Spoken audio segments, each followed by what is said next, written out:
ya estamos de regreso. Estamos hablando de hipoacusia asociada a otras enfermedades con la doctora Cintia Cárdenas y con la maestra Elizabeth González. Y nos quedamos, doctora Cintia, en el síndrome de Turner. Entonces está asociado con disminución de la capacidad auditiva. ¿En qué consiste el síndrome de Turner y por qué es tan importante detectarlo?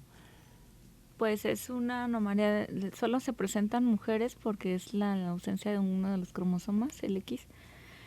Y se puede asociar a hipoacusia, al igual que el síndrome de Down, por hipoacusias conductivas, es decir, infecciones recurrentes en el oído medio, otitis recurrentes.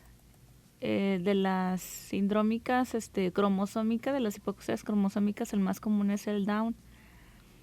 Y eso se debe a que hay una anormalidad craneofacial en los niños y genera una alteración en la morfología del oído medio, es decir, no se desarrolla de manera normal. Entonces eso genera un acúmulo constante de pus o de... O sea, puede ser entonces moco en el oído medio. Que ante la presencia de cualquiera de estos síndromes, su oído esté bien y conforme pasa el tiempo con estas infecciones recurrentes, entonces se pueda producir la hipoacusia. Y aquí exactamente en el síndrome de Turner, pues también para las muchachitas, bueno, ya con edad más de jovencitas no tienen regla, no les llega la menstruación, sí tienen muchos problemas que pueden ser tratados a tiempo.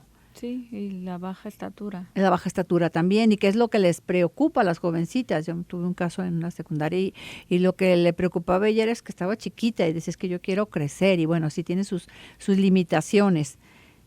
Sí. En este sentido, también el síndrome de Asperger, que es como un tipo de autismo, ¿es correcto? Es un tipo de autismo. ¿En qué forma les afecta? Digo, aquí tendríamos que tener como más atención en este tipo de niños. Hay que tener mucho cuidado en este aspecto. Los niños con este tipo de síndrome regularmente se comenta que parece que no te escuchan y se comenta que es parte de la manifestación autista, pero también habría que valorar hasta dónde no perciben realmente los estímulos ambientales y las áreas de asociación cerebral que permiten que permitas que llegue el estímulo auditivo y lo transfieras en carga emocional para poder responder. Entonces, cuando se tiene ya un diagnóstico de Asperger, no es nada más el manejar al neurólogo, al psicólogo, al psiquiatra, al fonoaudiólogo.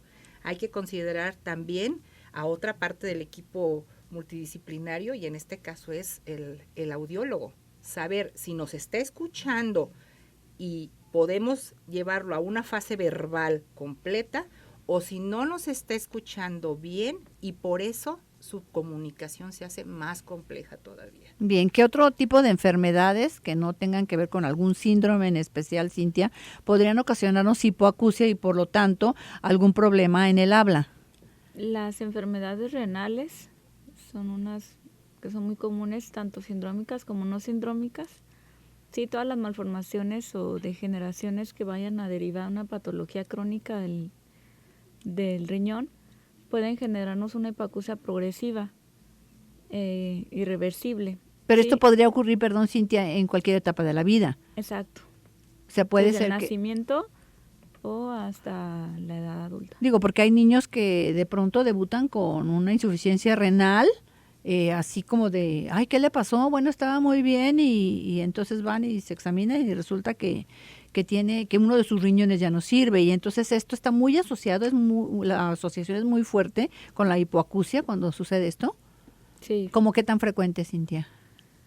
Lo que pasa es que tienen el mismo origen embriológico, el oído y los riñones.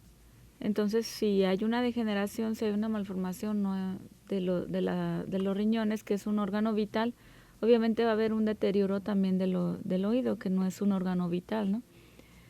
Y la frecuencia se dice que excede el 50% de los casos de alguna enfermedad renal.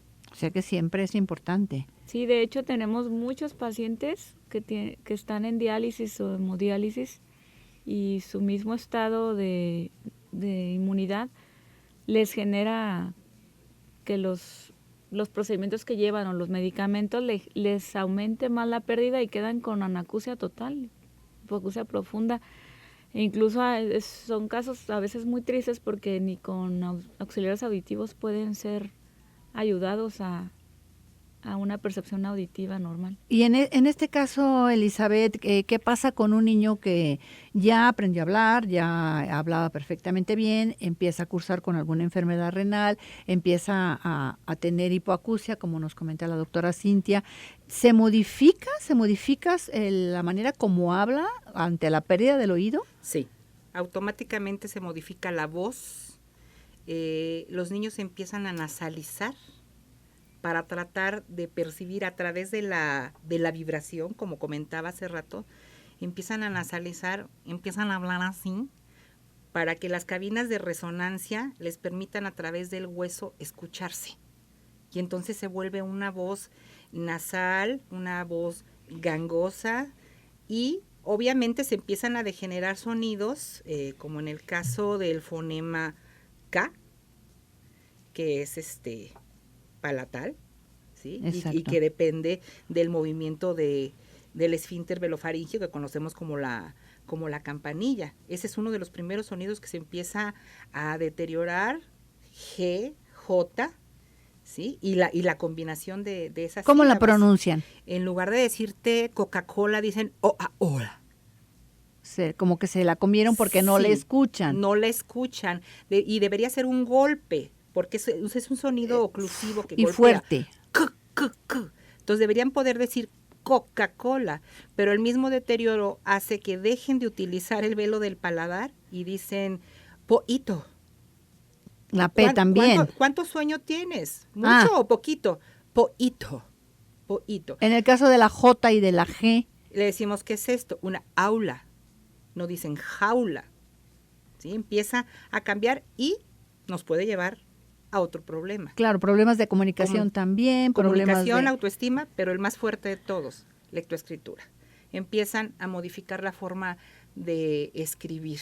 O sea, todo es una serie de eventos que caen como en efecto dominó y que tenemos que cuidar mucho. Cuando un niño empieza a tener ese tipo de problemas, debemos frenar, recapitular con el niño y llevar su autoestima para arriba para que recuerde que sabe hablar, que sabe escribir y que el hecho de que no escuche ese sonido no significa que no lo deba escribir o que no lo pueda leer.